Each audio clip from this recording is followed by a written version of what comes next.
ॐ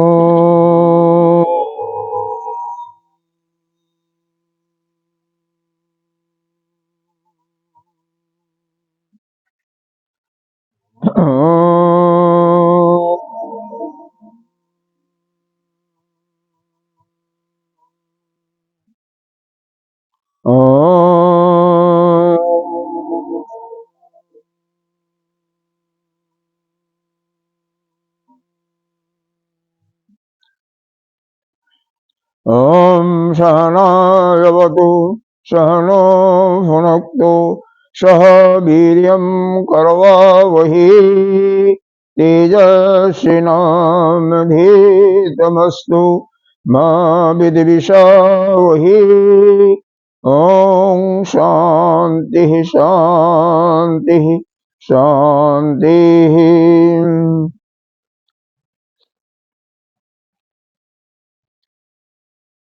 ॐ पार्थाय प्रतिबोधितां भगवता नारायणेन स्वयं व्यासेन ग्रथितां पुराणमुनिना मध्ये महाभारतम् अद्वैतामृतवर्षिणीं भगवतीम् अष्टादशाध्यायिनीम् अम्ब नामानुसन्दधामि भगवद्गीते भवद्भीषणे।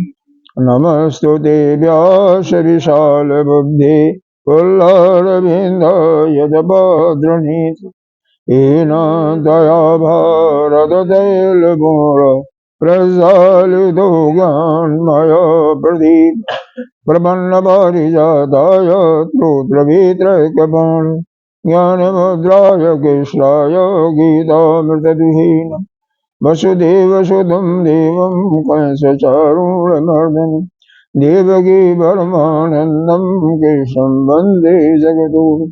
भीष्मदोषतटा जयद्रथजला गान्धारनीलोत्पल शैलग्राहवती कृपेणवहनी कर्णेन विलोकुल अस्वस्थां विकर्णघोरं कराधुर्योधनावर्तिन् सतीणां खलु पाण्डवैरणनदीकवर्तकः कीश पाराशर्यवच सरोजममलं गीतार्थगन्धोद्गतं नानाख्यानगीशरं हरिकथा सम्बोधनबोधित लोके सज्जन शतपदैरहरः पीपीयमानं मुदा भूयाद भारत पंकजं कलिमलिपर्धंसिनः श्रेयस् मूकं करोति वाचालं पङ्गुलं हयतीः जडगृहदमहं वन्दे परमानन्दमाधवं। जं ब्रह्मा वरुणेन्द्ररुद्रमरुतः स्तुवन्ति दिव्यैस्तवैः वेदैः साङ्गपदक्लमोपनिषदैः गायन्ति यं सामः दानाय वर्षे तद्गतेन मनसा पश्यन्ति यं योगिनि यशान्तं न विदुषरसुरगणा तस्मै नमः। सच्चिदानन्दरूपाय विश्वोत्पत्त्यादिहेतवे तापत्रयविनाशाय श्रीकृष्णाय वयं नमः। नारायणं नमस्कृत्य नरं चैव नरोत्तमं देवीं सरस्वतीं व्यासं ततो जयमुदीरयेत्। अखण्डमण्डलाकारं व्याप्तं येन चराचरं तत्पदं दर्शितुं येन तस्मै श्रीगुरवे नमः। गुरुर्ब्रह्मा गुरुर्विष्णु गुरुर्देवो महेश्वरः गुरुः साक्षात् परं ब्रह्म तस्मै श्रीगुरवे नमः। गजाननं भूतगणाधिसेवितं कपिध्वजम्बूफलचारुभक्षणम् उमासुतं शोकविनाशकारकं नमामि विघ्नेश्वरपादपङ्कजम्। अनंत श्री विभूषित श्री 1008 नामी पंचायती महानिर्वाण अखाड़ा के वरिष्ठ श्रोत्रिय ब्रह्मनिष्ठ महामल्लेश्वर एवं उत्तर प्रदेश संत समाज के अध्यक्ष सदगुरुदेव भगवान के चरणों में पुरुषार नमन बंदन अर्चन। यहाँ के अधिष्ठात्र देव ब्रह्मचारी श्री कृष्ण चैतन्य जी मातृशक्ति भक्तजन सभी के अंतःकरण में विराजमान उस परमात्मा को प्रणाम करते हैं। आइए पाठ करते हैं। कहाँ तक कल हुआ था? 12 में इस श्लोक से पाठ करते हैं। परम ब्रह्म परम धाम पवित्रम परमं भवान् पुरुषं शाश्वतं दिव्यम् आदिदेवम् अजं विभुम् आदिदेवम् अजं विभुम् अजम विभुम। कई चीजें ऐसी होती हैं लोप होता है, तो यह संस्कृत की संधि का वो थोड़ा सा संधि जानना पड़ता है ना, तो यहाँ पर और शब्द वैसे भी ज है तो उसका यहाँ पर अजम होगा। शब्द जब मालूम हो तभी धीरे धीरे मालूम हो जाता है। यहाँ पर पीछे भगवान ने पिछले जो 3 श्लोक विशेष करके थे, 9वां 10वां और 11वां, तीनों में भगवान ने एक प्रकार से साधक का क्या उसका मिनिमम योग्यता होनी चाहिए, उसका साधन क्या अपनाना चाहिए, और साधन अपनाने के बाद क्या भगवान देता है, इन सब चीजों का वर्णन किया गया है।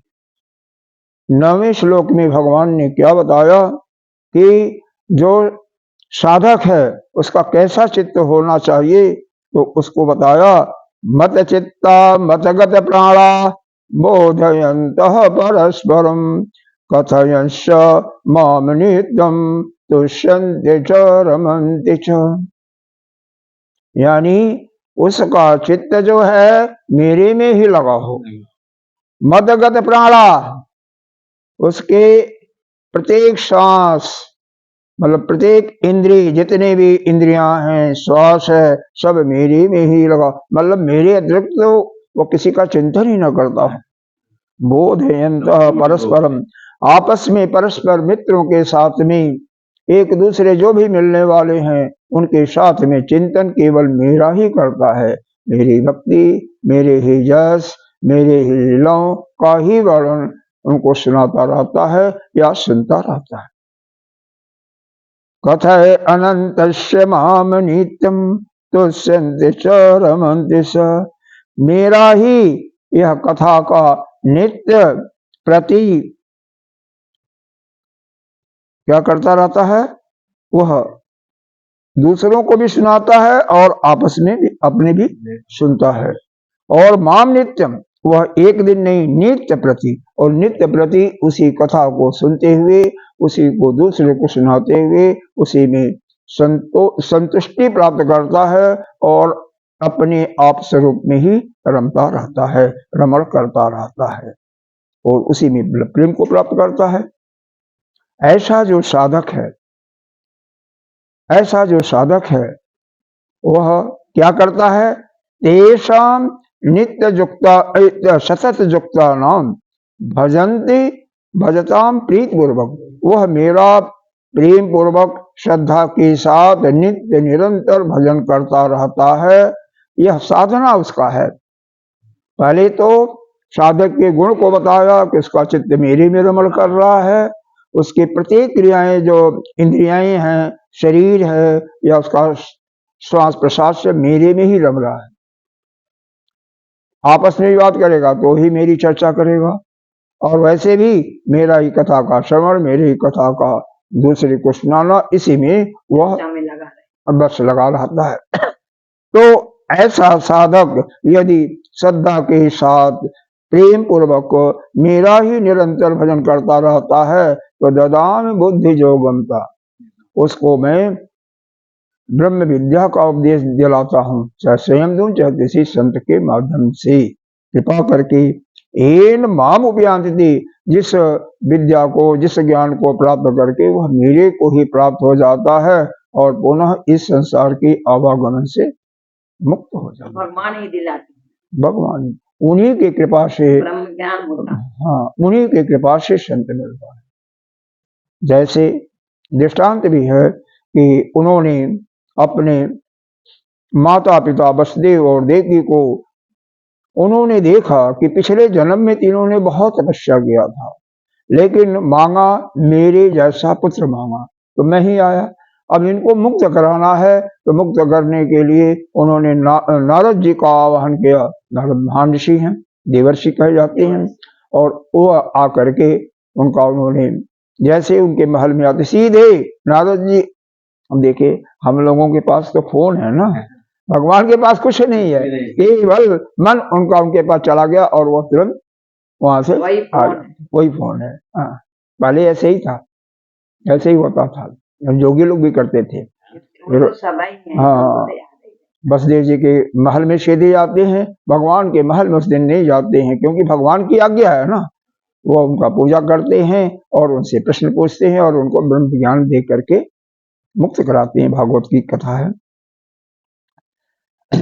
तो 11वें श्लोक में भगवान ने फिर आगे क्या बताया है, किस प्रकार से इन भक्तों के हृदय में जो राग देश और जन्म जन्मांतर का कलुषित पड़ा हुआ है, वह अंधकार स्वरूप कैसे नष्ट होता है, उसके बारे में बताया गया। तेषाम यानी उन भक्तों का, इन भक्तों का जो निरंतर प्रेम के साथ मेरा भजन करते रहते हैं, अनुकंपार्थन उन पर कृपा करके हुए हम उस अविद्या रूपी अंधकार को उनके अंदर अंतःकरण में ज्ञान का दीपक जला करके उसको नाश कर देता हूँ। हाँ, ज्ञान का दीपक जलाते हैं। तो यहाँ पर सबसे बड़ी बात बताया है, जो भक्ति का जो प्रसाद होता है, क्योंकि वह निरंतर मेरा भक्ति करता रहता है, उसका प्रसाद ही वह घी है, घी से भरा हुआ वह दीपक है।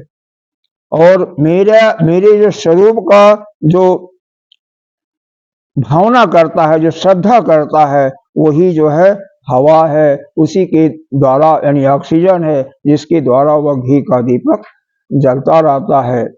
और जो उसका ब्रह्मचर्य तपस्या आदि उसके जो साधन है, यानी साधन चतुष्ट जो उसके अंतर्गत पहले से आया है, वही जो है आसक्ति रहित और उसका अंतःकरण है, जो उस दीपक का आधार है। और उसके अंदर जो यह ध्यान साधना करता रहता है, भाई जो साधन संपन्न कोई भी साधक होगा, कल इसके बारे में विस्तार से बताया था, साधन चतुष्ट से संपन्न होना ब्रह्म विद्या के लिए एक आवश्यक गुण है, जिसमें 4 चीजें होती हैं। पहला विवेक, दूसरा वैराग्य, तीसरा समदम हर संपत्तियां, और चौथा होता है मुमुक्षुत्व। तो सब कुछ जिसके अंदर यह सब परिपूर्ण है, यही जो है उसका, इसी के माध्यम से उसका यह जो अंतःकरण है वह आधार बना हुआ है, शांत है ना, मतलब वो विषय में उस विषय से उसका आसक्ति वह सब रहित हो गया है ना। जिसके अंदर विवेक होगा, वैराग होगा, उसके अंदर कहाँ से आसक्ति होगी, वो सब होगा ही नहीं होगा है? और जो निरंतर जो यह अभ्यास कर रहा है, एकाग्र स्वरूप कैसे ध्यान करेगा तो चित्त एकाग्र होगा।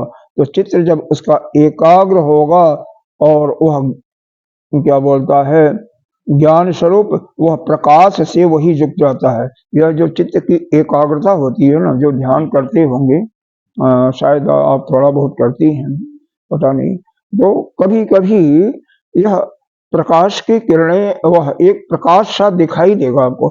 थोड़ी पहले शुरू में नहीं दिखाई देता है, लेकिन बाद में इसका अनुभव होता है, क्योंकि हमें भी नहीं पहले होता था, अनुभव होता है अब तो। स्वामी जी हाँ, कहीं भी दिखाई दे, हाँ यहीं पर दिखाई देगा, जहाँ पर ध्यान करते हैं, हर एक के लिए अलग अलग है। कोई हृदय में ध्यान करता है तो हृदय में दिखाई देगा, कोई यहाँ, लेकिन जब वह परिपक्वता के आगे बढ़ जाते हैं, गहराई में चले जाते हैं, उनका चित्र एकाग्र आता है, उस समय यह उनके दिखाई देता है। और उसी प्रकाश रूप वह जो दीपक है, उसी से वह जो जितने भी अंधकार रूपी तम रूपी जो राग देश मल जन्म जन्मांतर के हैं, पाप पुण्य जो भी हैं, सब नष्ट हो जाते हैं। तो करने वाला मैं ही हूँ। अब इतना जब भगवान ने बताया तो अर्जुन के मन में कुछ प्रश्न आए, और वह प्रश्न पूछ रहा है कि हे भगवान, मैं अब पहले भी तो बताए थे, 9वें अध्याय में तो भगवान ने मना बताया था, अन्य चिंता तो माम जे जना परिपासते तेषाम नित्य व्यक्ता नाम योगा क्षेमम वाम्यम। तो हे भगवान, मैं जानता हूं आपको, परम ब्रह्म परम धाम, आप ही वह परम ब्रह्म है। देखो, ब्रह्म का दो स्वरूप है, एक है निर्विशेष स्वरूप है और दूसरा है सविशेष स्वरूप। निर्विशेष स्वरूप जो है वही निर्गुण निराकार है, और वही ब्रह्म को हम परम ब्रह्म कहते हैं। अवर ब्रह्म वही ब्रह्म, जब उसके अंदर ऐसे भावना आ जाती है, इच्छा हो जाती है कि मैं एक से कई हो जाऊं, कोई भी अकेले नहीं रहना चाहता है, तो हम आप कैसे रहेंगे? जब वो ऊपर वाला नहीं रहा तो हम कैसे रहेंगे? तो उसने जब उसके अंदर इच्छा हुई तो अपने साथ माया शक्ति का धारण करके वो अवर रूप में आ जाता है, छोटे रूप में आ जाता, क्योंकि उसके साथ माया आ गई, माया शक्ति आ गई। तो उसी को हम कहते हैं भगवान, उसी को कहते हैं ईश्वर। वही जो है उत्पत्ति, पालन और संहार का करता रहता है। समस्त देवताओं को, समस्त ऋषियों को, समस्त प्रजाओं को वही उत्पन्न करता है, वही उनका पालन करता है और वही उनका धारण। उसी को पुराणों में बता दिया, उत्पन्न करने वाला, क्योंकि उत्पन्न तभी होगा जब रजोगुण साथ में होगा, तो ब्रह्मा जी को रजोगुणी बना करके उनको वह कर दिया, सतोगुणी विष्णु जी को करके वह पालन करने वाला बना दिया, और महेश जी को तमोगुणी बना करके उनको नाश करने वाला, तीन रूपों में बता दिया, लेकिन है वह एक ही, अलग अलग नहीं। परम धाम, हाँ, धाम माने यहाँ पर घर नहीं है, इसका ध्यान रखना। धाम का मतलब यहाँ पर वह तेज है। हाँ, यहाँ पर शायद इसमें भी दिया होगा, परम ब्रह्म का परमात्मा हो गया, परम धाम परम तेज, तेज ही दिया हुआ है, मतलब वह प्रकाश, क्योंकि वह तो निर्गुण निराकार है ना, उसके पास कुछ है ही नहीं है, केवल एक शक्ति ही है। शक्ति तेज के रूप में ही मतलब दिखाई देती है, जैसे बिजली है। अब बिजली कहीं कुछ है नहीं, केवल वो एक शक्ति है जिससे यह सब सारा ट्यूब, जनरेटर और फ्रिज इत्यादि चलता है, केवल शक्ति है। वो जो तांबे का तार है उसमें नहीं है, वह बिजली नहीं है, बल्कि एक शक्ति है, कैसे प्रभावित होती है, कहीं उत्पन्न होती है और फिर उसके माध्यम से चलता है। परमम पवित्रम पर बहुत, लेकिन जो तेज होता है, क्या होता है, तेज का सहना मुश्किल हो जाता है ना, जैसे जून जुलाई, जून का मई जून की गर्मी हो, तो उस तेज को हमारा शरीर नहीं सहन कर पाता। हम चाहते हैं, सभी चाहते हैं कि ऐसे स्थान पर हैं, गांव में तो पहले तो बागीचे थे, वहां पर लोग रहते थे, अब आजकल तो हर जगह बिजली से आ गई है, तो लोग एसी में रहना पसंद करते हैं। गांव में तभी वैसे ही है, थोड़ा बहुत कुछ पंखे वगैरह मिलेंगे, शायद ही कहीं कई गांवों के बीच में एक आध कोई ऐसा सज्जन हो जिसके यहाँ एसी हो, नहीं तो गांव में भी एसी वगैरह कमी है। तो वही जो है तेज तो है, प्रकाश बहुत तीव्र प्रकाश है, यहाँ नहीं, कहीं पुराणों में लिखा हुआ करोड़ों सूर्य के समान उसका वह प्रकाश है। करोड़ों सूर्य को, एक ही सूर्य का प्रकाश हम नहीं सह पाते हैं, और वह करोड़ों सूर्य के समान उसका प्रकाश है। और लेकिन वह कैसा है, पवित्र है, निर्मल है, वह आपको पीड़ित नहीं करता है, हा? उसके पास आकर के हमें खुशी होती है। परमम भगवान,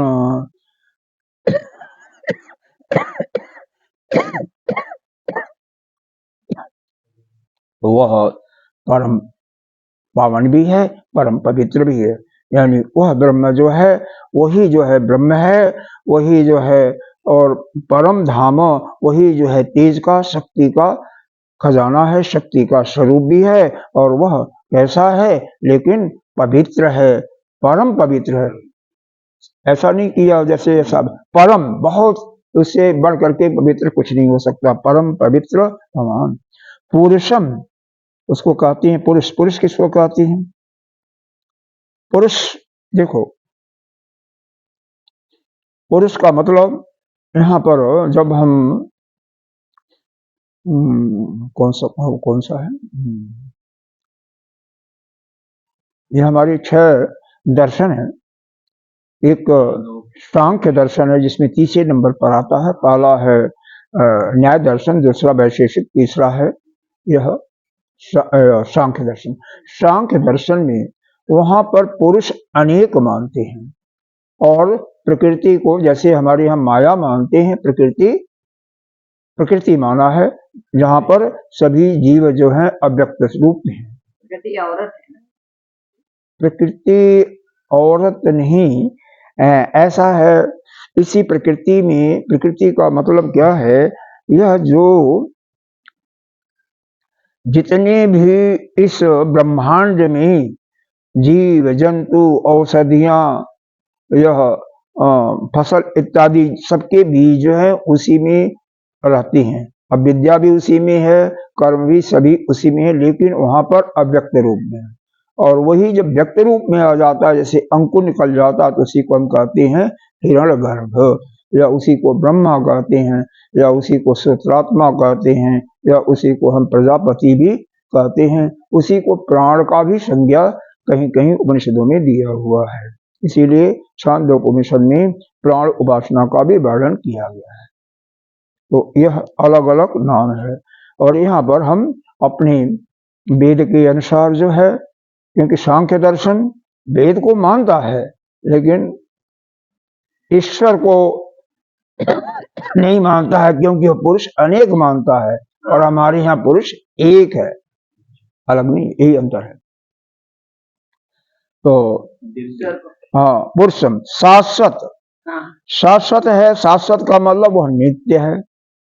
ऐसा नहीं था कि आज है कल नहीं है, अरे वह सृष्टि के पहले भी था, अब भी है, और लाखों करोड़ों साल भी बाद होगा, प्रलय हो जाएगा तो भी वही रहेगा। वह शाश्वत है। दिव्य,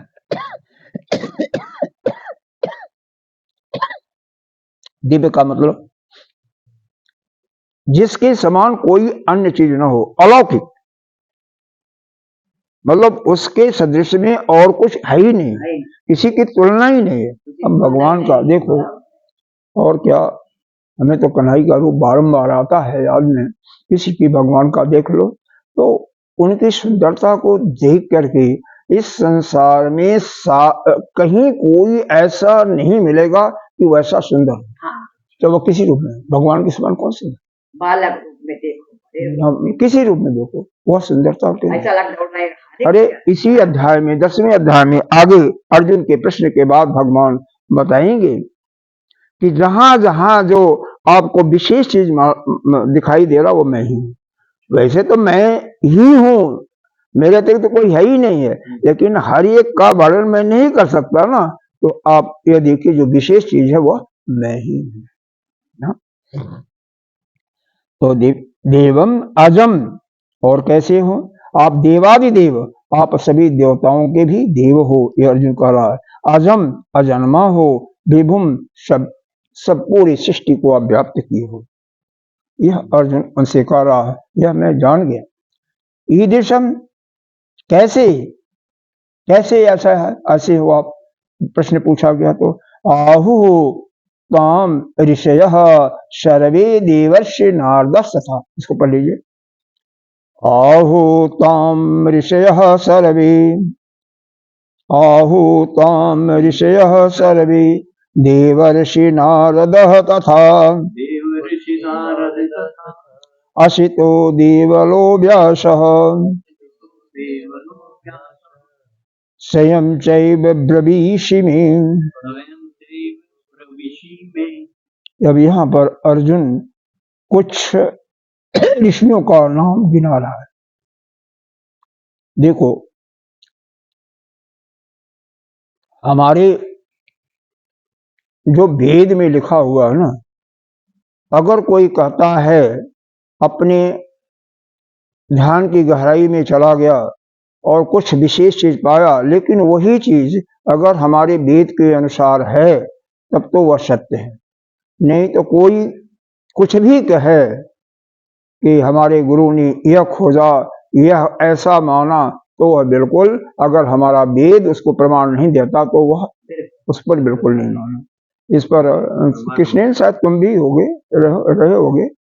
गुरुदेव ने एक आधा घंटा, कम से कम 20 से 30 मिनट का हरिद्वार का स्थान है शायद, मेरे ही प्रश्न पर बोला, बताया था कि वहां पर प्रश्न हो गया था कि अगर गुरुदेव जो कुछ कहें वो सब सत्य है, तो इसी पर बोला था कि जो वेद में लिखा हुआ है वही सत्य। भाई आजकल गुरु तो ऐसे हो जाते हैं जिनको वेद का ज्ञान ही नहीं है, वेद उन्होंने छुआ ही नहीं। तो अगर वेद में, क्यों कि वेद के हमारे एक एक मंत्र हजारों हजारों ऋषियों ने देखा हुआ है। वेद में और देखो किसी भी, कोई भी चीज हो, कोई भी, अगर 10 लोगों ने उसका प्रमाणित कर दिया तब तो उसको सत्य मान। एक कहता है तो उसमें कई दोष हो सकते हैं। कर्ण पाठो, एक तो होता है दोष, कान में उसके सुनने में कोई गलती हो गई। विप्रलिप्सा होता है, उसको लालच बस कुछ हो जाता है, तो कई प्रकार के दोष हो जाते हैं। तो उस दोष के कारण किसी एक का अनुभव कभी भी सत्य नहीं मान। हाँ, हमारे वेद का प्रमाण है, वेद में वो अगर वो बता रहा कि वेद में, इस वेद में अमुक स्थान पर है और वह है तो ठीक है, तो उसका अनुभव भी सत्य है। बिल्कुल सही, सीधी बात यह है।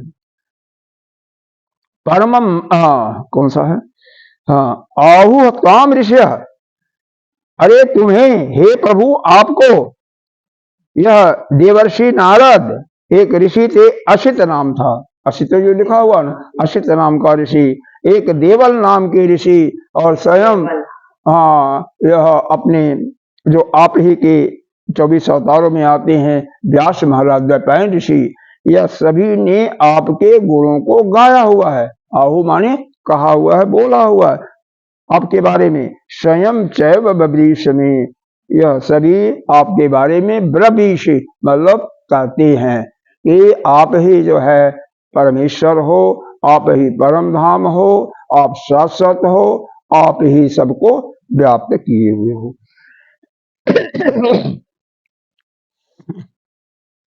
और यह आप भी, मैंने कहा सुना, आप भी पिछले जो 9 अध्याय आपने बताया, इसमें आपने ही जगह जगह बोला हुआ है कि मैं ही सब कुछ हूँ। आप ही ने कहा हुआ, मैंने आपसे सुना है, लेकिन यह सारे ऋषियों ने भी कहा हुआ है। तो जहां पर किसी ऐसे ऋषियों का जो नाम ले ले तो भाई क्या कहना। शायद इनका नाम आपने भी नहीं सुना होगा, असित का सुना है, असित देवल नहीं सुना होगा। असित देवल जी ने भी सुना। हाँ, ऋषि है, ऋषि है। हाँ, द्वैपायन ऋषि तो है ही है, मतलब वेद व्यास तो बहुत मशहूर ही है। अगला श्लोक देखिए, सर्वम एतदरितं मन्ये जन्मां वदसि केशव, नहि ते भगवत व्यक्तिं विदुरदेवान दानव। देखो यहाँ पर एक शब्द आया है ऋतम, यह शब्द, यह संस्कृत के एक एक शब्दों को ध्यान रखना। सर्वम एतद ऋतम, यह सर्वम एतद मतलब यह सब क्या कहते हैं, ऋतम। ऋतम का मतलब होता है वह सत्य, इसका भी मतलब सत्य होता है। जैसे तैत्तिरीय उपनिषद में आता है, एक शांति मंत्र में आता है, ऋतम वद्यामि सत्यम वदिष्यामि तन्मावतु तन्वक्तारम आता है ना, ऋतम वदिष्यामि। ऋतम का मतलब वह सत्य होता है जो कभी भी परिवर्तित नहीं होता है, लेकिन किसी ने बताया और अपने नेत्रों से देखा, उसने सुना या उसने अनुभव किया, वैसे ही बोल दिया, उसको सत्य कहते हैं। जैसे घड़ी में इस समय मान लो 5 बजा हुआ है, बोल दिया। कुछ समय के बाद पूछा क्या टाइम हुआ है, तो आप क्या कहोगे? अगर 5:30 बज जाएगा क्या कहोगे? 5:30 बजा होगा। तो बोलो, पहले तो आप कह सकते हो ना, अभी तो 5 बोला था, तब 5:30 बोला, यह कैसे हो रहा? तो यह सत्य जो है जो वास्तव में जो वह अनुभव कर रहा है, समय परिवर्तित होता है।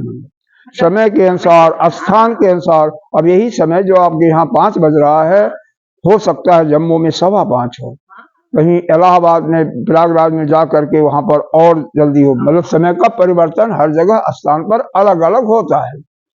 कोई चीज यहाँ पर है, दूसरे स्थान पर नहीं होगा। तो लेकिन जहां पर है उसको आप सत्य कर रहे हो, लेकिन अधिकतम सत्य वह है जो हर जगह सत्य है। जैसे यह कहा जाए आप पैदा हुए तो एक दिन मर जाओगे, यह सत्य रितम है। एक दिन मरोगे, रितम है। कोई इसका खंडन नहीं कर सकता है। लेकिन दूसरा जो सत्य है कि आपके पास 4 कारी हैं, बंगला है, वो आज है कल नहीं रहेगा।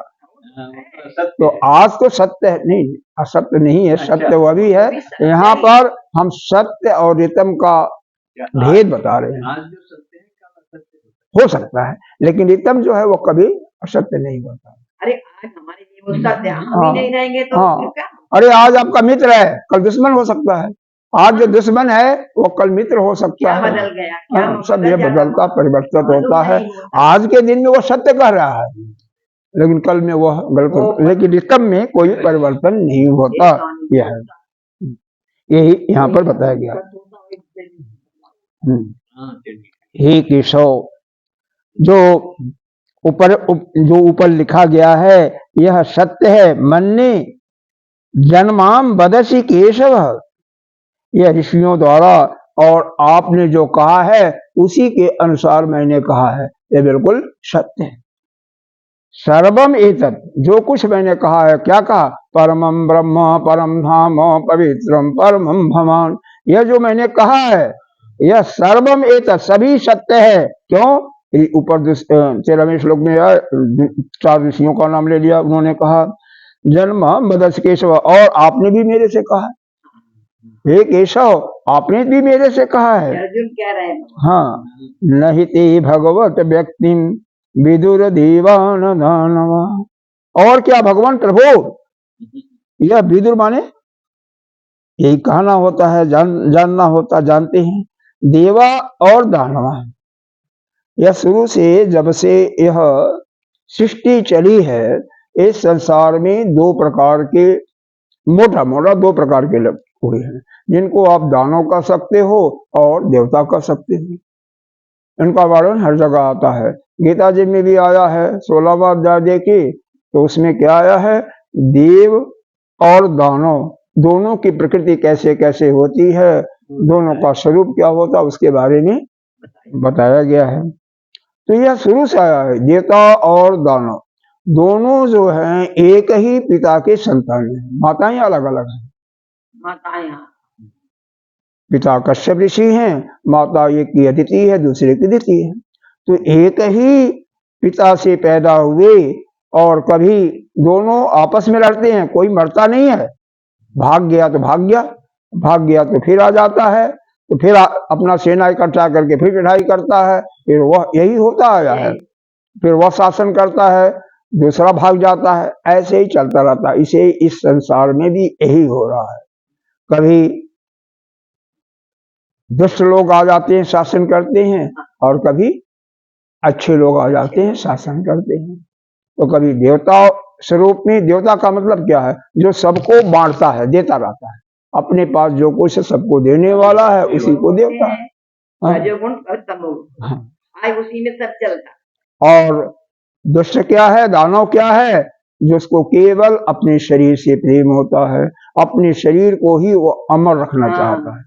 नहीं तो दानव जो हैं, राक्षस, यह देवताओं से, मनुष्यों से ज्यादा तपस्या करते हैं, लेकिन इनकी कमजोरी यही होती है कि वह अपने को केवल शरीर ही मानते हैं। और वास्तव में हम, आप हो, कोई भी हो, वह शरीर नहीं है। शरीर से हम है बिल्कुल अलग हूं। तो यहाँ पर यही कहा गया है कि यह देवता और दानव भी आपको, हे प्रभु, आपको जानते हैं। व्यक्ति का मतलब यहाँ पर है उनका जो यह उत्पन्न करने की शक्ति जो है, व्यक्तिम का अर्थ दिया प्रभवम। सभी जानते हैं कि हे प्रभु आप ही इस संसार के, यह संसार जो है, यह जगत जो है आपसे ही उत्पन्न हुआ है। देवता भी जानते हैं और दैत्य भी जानते हैं। प्रभव उत्पत्ति के अर्थ में आता, पीछे साथ किसी श्लोक में आया भी था और भी आया था, नहीं ते भगवान व्यक्तिम विदुर्देवा न नानमा। हे भगवान आपकी उत्पत्ति को वास्तव में ठीक ठीक तो कोई नहीं जानता, न देवता न केवल अपने अपने ऐश्वर्य को आप ही कर सकते हैं। अभी आगे के श्लोक में बताएगा कि हे प्रभु आप ही कर सकता है। अरे कोई भी आपके ऐश्वर्य को, आप जो निरतिशय हैं, तो इसको कोई नहीं कर सकता है ठीक ठीक, आप ही कर सकते, आप ही कर सकते हैं, क्योंकि सबसे प्रथम उत्पन्न हुए हो। देवता अभी आपसे पैदा हुए हैं, भाई ऋषि आपके द्वारा ही, ब्रह्मा जी के द्वारा पैदा हुए ना, उसके बाद उनसे यह देवता और ये सब बने, राक्षस देवता और दानव बने, उनसे बने। तो बने तो ऊपर कौन है? आप हो, और नीचे यह लोग हैं। तो यह लोग नीचे वाला, जैसे एक वृक्ष जो है अपने बीज को कभी नहीं जान सकता है, कारण मतलब कार्य जो है कारण को नहीं जान सकता है। तो यह जगत जो है कार्य रूप में है, कारण वह परमात्मा है, ब्रह्म है। तो यह कार्य के रूप में जो जगत दिखाई दे रहा है, वह अपने कारण स्वरूप आपको कैसे जान सकता है? तो हे प्रभु आप अगला श्लोक देखिए कैसे है। स्वयं एव शिवम स्वयं एव आत्मात्मानं स्वयं एव आत्मानं वेत्त तं पुरुषोत्तमः पुरुषोत्तमं भूतभामन भूतेश देवदेव जगतपते। देवदेव जगतपते। हे प्रभु स्वयं एव, आप स्वयं ही, ये माने ही, आप स्वयं ही आत्माना आत्मनम, अपने आप के द्वारा अपने को जान, हाँ, हम लोग नहीं जान सकते, आप ही स्वयं जान सकते। वेतत्वम पुरुषोत्तमम, वेतत्वम का मतलब यहाँ पर दिया हुआ है निरतिशय ज्ञान ऐश्वर्य बल आदि शक्ति बनंतम ईश्वर। मतलब आपका जो है आप निरतिशय हैं, कभी नष्ट नहीं होने वाले हैं। आपका तेज, आपका बल, आपकी शक्ति सब एक अथाह है, जिसका कोई सीमा नहीं है, और उसके बारे में केवल आप ही अपने को बता सकते हैं, कोई नहीं जानता। आप क्या हो? भूत भामन। भूत भामन का अर्थ यहाँ पर भोले बाबा नहीं है। अभी आया था ना, भावना आया था ना, यहाँ पीछे आया था, क्या आया था शब्द? ऐसे आया था भाव, भाव का शब्द आया था, एक भवतः का शब्द आया था। वैसे यहाँ पर फिर आ गया भूत भामन। भामन का मतलब वही उत्पत्ति, सभी प्राणियों के उत्पन्न करने वाले आप ही हो, हाँ, इसीलिए भूत भामन कहा गया। और क्या? भूतेश, सभी प्राणियों पर ईश, भूत धन ईश भूतेश, सभी प्राणियों पर शासन करने वाले भी आप हो। देव देव, आप देवताओं के भी देव हो। जगत पिता, इस पूरा जो सृष्टि है सबके आप ही मालिक हो, आप ही पिता हो। हे प्रभु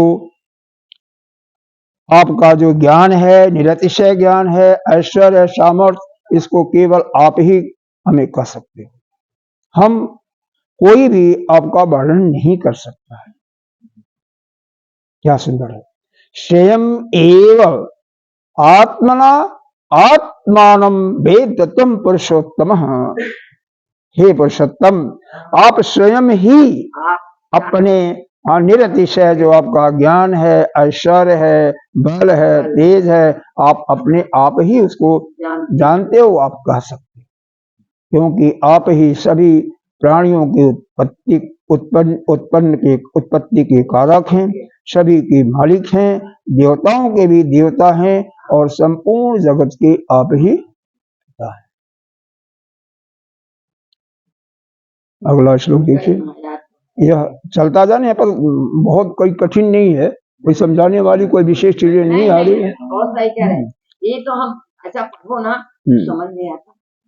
भक्तुम लेकिन हमने भक्त अच्छा बता दे रहे हैं। भक्तुम अर्हस्य अशेषेण भक्तुम अर्हस्य अशेषेण तुम अनहस्य अशेषेण दिव्या आत्मविभूतयः दिव्यात्मविभूतयः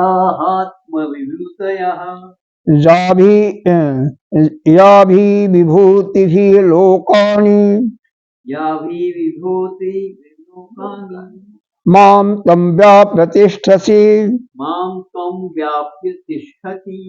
वक्तुम अशेषेण, अशेषेण का मतलब कोई शेष न हो, यानी सब कुछ। वक्तुम अर्हसि, हे प्रभु आप जो कि आपके जो दिव्य विभूतियां को मतलब जो दिव्य ऐश्वर्य हैं उन सबको आप ही कहो, कुछ छोड़ो मत। देखो इसी पर आता है एक गुरु जो है अपने चेले को अपने शिष्य को सभी दांव नहीं बताता है, कुछ न कुछ अपने पास रख लेता है। हाँ, एक चेला था, बहुत गुरु का प्रिय शिष्य था। और देखो चोर का भी गुरु होता है, मैकेनिक का भी गुरु होता है, सबके गुरु होते हैं, वो पहलवानों के भी गुरु होते हैं। तो अब उसका एक शिष्य था, उसको सब कुछ दांव बता दिया था, बहुत प्रिय शिष्य था। बाद में उसको घमंड आ गया, आम हो गया, मैं तो अब तो मैं गुरु को भी पछाड़ दूंगा। वो राजा के पास जाकर के कहा, उस देश का जो राजा था नगर का, हे राजन ये क्या कुश्ती, कोई कुश्ती करा, छोटी छोटी कुश्ती करा रहे हो? अरे कुश्ती तो तब उसको देखने में आनंद आएगा जब मेरी कुश्ती मेरे गुरुदेव के साथ होगी, आप इसका आयोजन कराओ ना। कहते हैं ठीक है। हो गया, डुग्गी पिट गई कि फला तारीख को फला समय पर अमुक अमुक की कुश्ती होगी। उसको बुला लिया गया, उनके गुरुदेव को भी वहां पर रख दिया गया। भाई जब किसी चीज का आयोजन जब कोई करता है तो सबको पहले से बुला के रखा जाता है, सबको भोजन भी। देखो एक जब भीम का और कर्ण का, अरे कर्ण का रहा हूं, जरासंध की कुश्ती हो रही थी, जब भगवान कृष्ण अर्जुन और भीम को लेकर के जरासंध के पास गए थे, वहां से राजाओं को छुड़ाने के लिए, जो राजा कैदी थे, 1000 राजा कैदी थे, तो उन कैदियों को छुड़ाने के लिए गए थे, तो ब्राह्मण का वेश बना करके गए थे। वहां पर शायद भागवत में सुना होगा। तो जब इन दोनों की कुश्ती होने लगी तो दो, और भीम की, जब 27 दिन तक चला था, तो दोनों को तौल करके राशन दिया जाता था। भाई इतना राशन इनके लिए, इतना राशन इनके लिए, उतना राशन दिया जाता था, अब जितना मर्जी खाएं। और दोनों के लिए डॉक्टर अलग, यह नहीं कि एक को पनीर दिया जा रहा है तो दूसरे को साग दिया, ऐसा नहीं।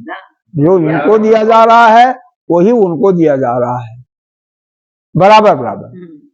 इनके लिए भी डॉक्टर, इनके लिए भी डॉक्टर, जो उनका आराम करने का जगह है, इनका भी आराम करने, जो उनके दवा दारू है इनके लिए भी वही।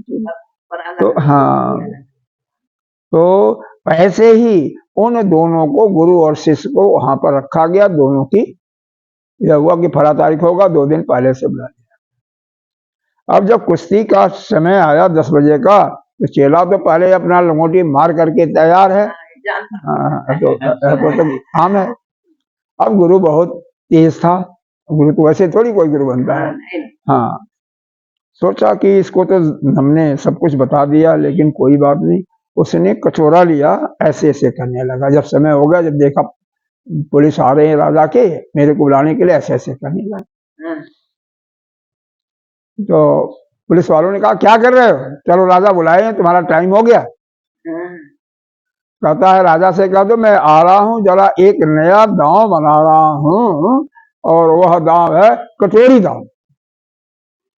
मैं कटोरी दांव बना रहा हूं और अभी आया 5 मिनट में इसको पूरा करके।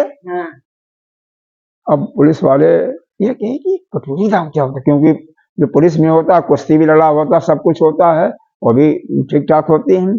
तो जा करके राजा से तेजी से जोर से कहते हैं, अरे राजन वह गुरु आ रहा है लेकिन अभी कटोरी दाल बना रहा है। वो शिष्य सुन लिया। शिष्य तुरंत ही कहा, अरे राजन अब मैं तो चला, क्योंकि डर गया, कटोरी दाल तो मैंने सीखा ही नहीं, सीखा ही नहीं है। और हाँ, उसी को भगाने के लिए तो उसने चाल चली थी। कटोरी दाव क्या है, उसी को भगाने के लिए। और उसने कहा कि हे राजन, अब राजा बहुत कहने लगे, नहीं वो आ रहा। कहते नहीं नहीं नहीं नहीं नहीं नहीं, मैं अब समय हो गया जो आपने अनाउंस किया था, अब वो नहीं आया तो मैं चल रहा हूँ, क्योंकि वो समझ गया कि अब तो मेरा ख्याल नहीं है। अब वो तो अपना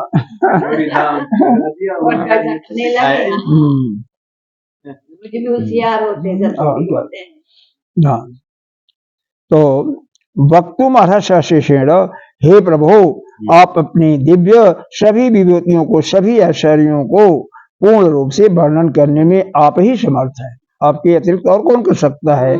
या भी जिनके द्वारा यह विभूतियां, आपकी सारी विभूतियां, लोकान इमाम तम व्याप्त तिष्ठति, जिससे इन जो विभूतियां आप हैं इन सारे लोगों को, देखो यहाँ पर देखो, याम विभूति भी लोकान इमाम तम व्याप्त तिष्ठति, सबको अलग अलग अर्थ भी आ जाएगा। इमाम लोकानी, यह संपूर्ण लोकों को व्याप्त करके वह बैठा हुआ है। आपकी सारी विभूतियां जो हैं ये संपूर्ण लोकों में व्याप्त की है। जब वही परमात्मा, एक ही परमात्मा सभी वस्तु में, सभी प्राणी में, सभी वनस्पति इत्यादि में, सब में वही है, तो सबको व्याप्त करके वही बैठा हुआ है ना। तो यही कहने का मतलब हुआ है, जो आप इसको विस्तार से आप ही कहने में समर्थ हैं, क्योंकि आपकी जो विभूतियां हैं, जो आपके ऐश्वर्य हैं, वह समस्त जगत को व्याप्त किए हुए हैं, और इसलिए आपके सिवा उसके बारे में और कोई नहीं कह सकता। समझ में आ रहा है?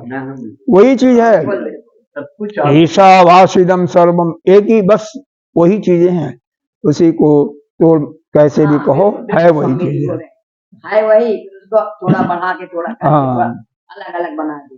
और फिर अर्जुन पूछ रहा है, कथम विद्याम अहम योगिम, कथम विद्यायाहम योगी, त्वां सदा परिचिन्तयन्, त्वां सदा परिचिन्तयन्, केषु केषु च भावेषु, केषु केषु च भावेषु, चिन्तोषि भगवन्मया। चिन्तयसि भगवन्मया। हे योगिन, हे योगेश्वर, आपका सदा परिचिंतन, सदा चिंतन करते करते मैं आपको किस प्रकार जानूं। कथम विद्याम, किस प्रकार से मैं जानूं।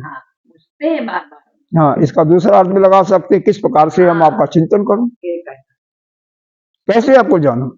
केश केश च भावेषु, किन किन भावनाओं से, किन किन विचारों से, भगवान मया चिंतो से आपका मैं चिंतन करूं। देखो, अब जब भगवान का ही चिंतन करना, कैसे करना, किन किन वस्तुओं से, क्योंकि आप ही तो हर जगह हो ना। अब जैसे व्यवहार जगत में देख लो कि अगर कोई बदमाश आ रहा है, तो अब कोई बदमाश आ रहा है तो वो आप पर प्रहार करने के लिए आ रहा है, तो आप उसको किस रूप में देखोगे? है? अगर उसको मान लो यह देखोगे कि यह मेरा ही आत्मा है, भागोगे नहीं तो आपको आपका हाथ पर तोड़ देगा। है? तो आप अभी कभी तो शायद सुनाई दिया था ना, सुनाया था नहीं सुनाया था कहानी, ये बुढ़िया माँ की कल कहानी सुनाया था ना, कल सुनाया था ना कि बुढ़िया माँ अपने जीवन भर की कमाई को अपने इस पर रख करके ले जा रही थी। तो वही परमात्मा एक तरफ पे जाकर के वह जो घुड़सवार था उसको बताता है कि तू चल करके उसका गट्ठर ले करके और चंपत हो जा, और वही बुढ़िया को बताता है कि इसको दे देगी तो यह सारा जीवन भर की कमाई लेके चला जाएगा। तो हे प्रभु, आपका चिंतन किस प्रकार से किया जाए, किन किन भाव से किया जाए, यही देखो ना, किन किन भाव से, क्योंकि आप ही तो कभी राक्षस बन जाते हो। अरे राक्षस भी तो वही है, हाँ देवता भी तो वही है, सब उनके अतिरिक्त तो कोई है नहीं। आप ही तो खूंखार बन जाते हो, आप ही कभी लूटने वाले बन जाते हो, कभी रक्षक करने वाले बन जाते हो। तो आपका चिंतन किस रूप में करें, कैसे करें? ऐसे बहुत अर्जुन, अब अर्जुन के विद्वत्ता का भी जितना वर्णन किया जाए वह कम नहीं है। देखो युद्ध का मैदान है, अब 40-45 लाख पब्लिक है, हाथी घोड़े लाखों हैं, बस समझना कहाँ मिला। और चिंघाड़ रहे हैं और भगवान बोल रहे हैं और वह समझते हुए और प्रश्न पूछता जाता है भगवान से। 2-2.5 घंटे के अंदर यह दोनों का वक्तव्य चला होगा और 2-2.5 घंटे में पूरा गीता उसको ग्रहण हो जाती है। और हम लोग जिनकी तो बीती रही है अभी नहीं समझ समय भी थम गया। हाँ, अब अगला श्लोक देखिए 18वां। यहाँ पर शायद इसका समाप्त हो जाना है। विस्तरेण आत्मनो योगम विस्तरेण आत्मनो योगम विभूतिं च जनार्दन विभूतिं च जनार्दन भूय कथा तृप्तिः भूया कथा तृप्तिः श्रवतो नास्ति मे मृतम्। सर्वतो नास्ति मे मृतम, हाँ अमृतम है वो, अमृतम। हाँ मृतम कह सकते, कोई बात नहीं, और छिपा हुआ है। कह रहे हे जनार्दन, जो आपका जो योग है, आपका जो ऐश्वर्य है, विभूति का मतलब ऐश्वर्य, तो यह आपके अपने योग को और अपने ऐश्वर्य को विस्तार पूर्वक आप ही बताइए। शक्ति को विस्तार पूर्वक बताइए, क्योंकि वही चिंतन करने के योग है। भूया कथा, उसको बताइए, और इन पदार्थों को भी विस्तार पूर्वक कीजिए, जिससे मैं क्या हो जाऊं, उसको सुन करके मैं तृप्त हो जाऊं। मतलब देखो परमात्मा की कथा है ना, अब एक बार नहीं आप 10 बार सुने हो, फिर भी अगर उनकी कथा हो रही तो आपका सुनने का मन करता है। यानी उस परमात्मा के लीलाओं का, परमात्मा के ऐश्वर्यों का सुनने से आप तृप्त कभी नहीं होते हैं, बारंबार मन करता है कि इनको मैं सुनते ही रहूं, नया होता जाता है। यहाँ पर एक शब्द आया है जनार्दन।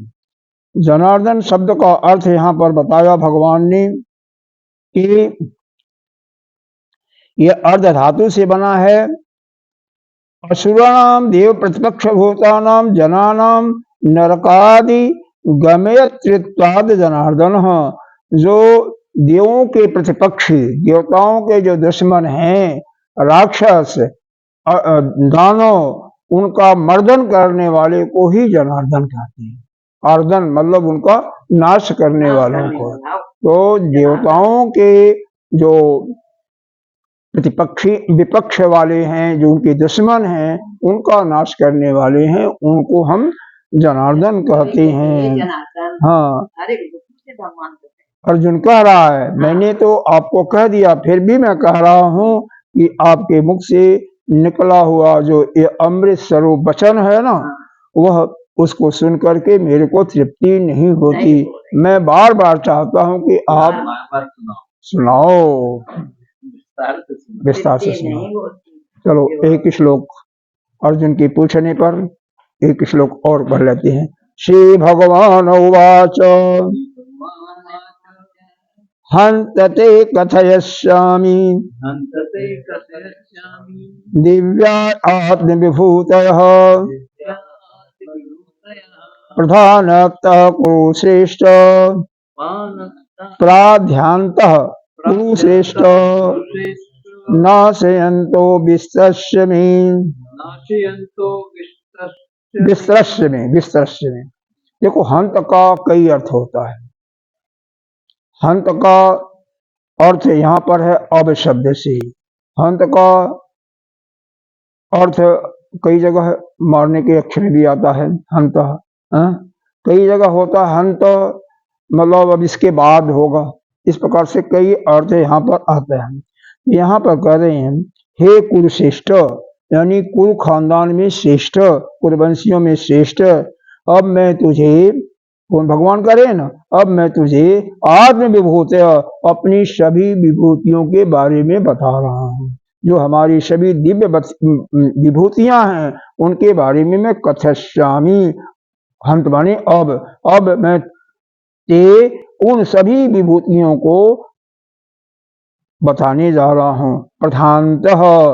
प्रधान रूप से सभी को एक एक को कहते जाऊं तो वह तो संभव नहीं है ना, क्योंकि मैं बताऊं कि मैं इसमें भी हूँ इसमें भी तो मुश्किल है ना। तो समूह के अनुसार जहाँ जहाँ जहाँ जहाँ विशेष विशेषता है उसके बारे में मैं बताने जा रहा हूँ। नाश अंतो विस्तरस्य में, मेरे विस्तार का, इन विभूतियों का, मेरी विभूतियों के विस्तार का कोई अंत नहीं है। न अंतः, इसके विस्तार का कोई अंत नहीं है। इसलिए जो मुख्य मुख्य विभूतियां हैं उनको मैं बताने जा रहा हूं, और उसको तुम ध्यान पूर्वक सुनो। हंत ते कथयिष्यामि। हंत माने अब, ते उन दिव्य आत्म विभूतियां, आत्म मतलब जो हमारी विभूतियां हैं, हमारे ऐश्वर्य है, हमारा तेज है, हमारा बल है, उस सबका वर्णन मैं करने जा रहा हूँ, तेरे को सुनाऊंगा। लेकिन कैसे सुनाऊंगा? प्रधान रूप से, जो खास खास है, जैसे एक वृक्षों में है कौन सा श्रेष्ठ वृक्ष है, गायों में कौन सा श्रेष्ठ है, नदियों में कौन सा, इस प्रकार से। क्यों कि हमारी विभूतियां तो बहुत, इनका विस्तार तो बहुत है जिसका कोई अंत ही नहीं है, तो एक एक का वर्णन हम नहीं कर सकते। सारांश बताएं। सारांश में बोलेंगे। अब इसके बाद भगवान कहते हैं इसके बाद तो सब आसान हो जाता है, जो समझने वाली खास चीज थी वो हो गई। अब फिर भगवान बताते जाएंगे सिर्फ इसमें मैं हूँ इसमें मैं हूँ, बस। तो कैसे हैं अब उसके बारे में हम अब कल उस पर चर्चा करेंगे। ओम पूर्णमिदः पूर्णमिदं